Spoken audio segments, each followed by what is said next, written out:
What's up, Team Marlene TV Vlog, sa aking mga new followers. Maraming salamat po sa inyo pagbabahagi ng aking content. So anyway po, ito po ang aking ibinibideo kung saan makikita po ninyo isa po siyang box o kung nakalagay po dito siya used clothes collection bin. So talaga namang since summer na po dito, ayan, ganito po sila magtapon ng mga pang winter lang naman.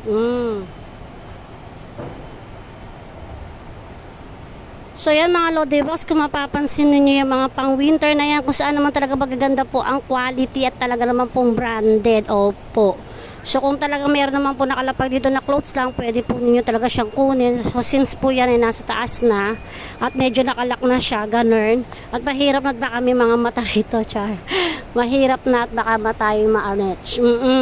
Okay lang kung open yan. So halo-halo po yan ang used clothes collection bin. Iba po yung nagtatapon din yung mga shoes, yung mga slightly used po nila, ganyan. So ganyan po kayaman sila.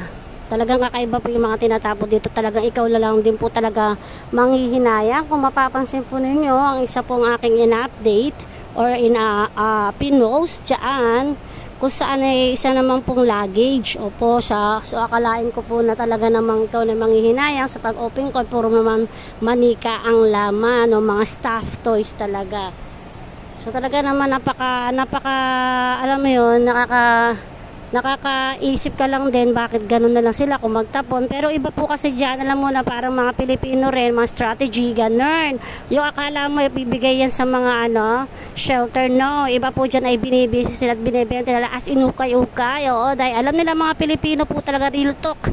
Isa pong trademark sa mga Pilipino rito sa Hong Kong kung saan po talaga mahilig sa mga ukay-ukay. Since po talaga ngayon ay winter, tapos na, so summer is going on. So ayan, mapapansin po lahat po ang karamihan na tinatapon ngayon dito yung mga pang winter. Opo. Tapos ang mga pricing ng mga pang winter nila ngayon ay talagang babaan naman talaga ng price na. So ayan, may papansin na dumaan, pasensya na.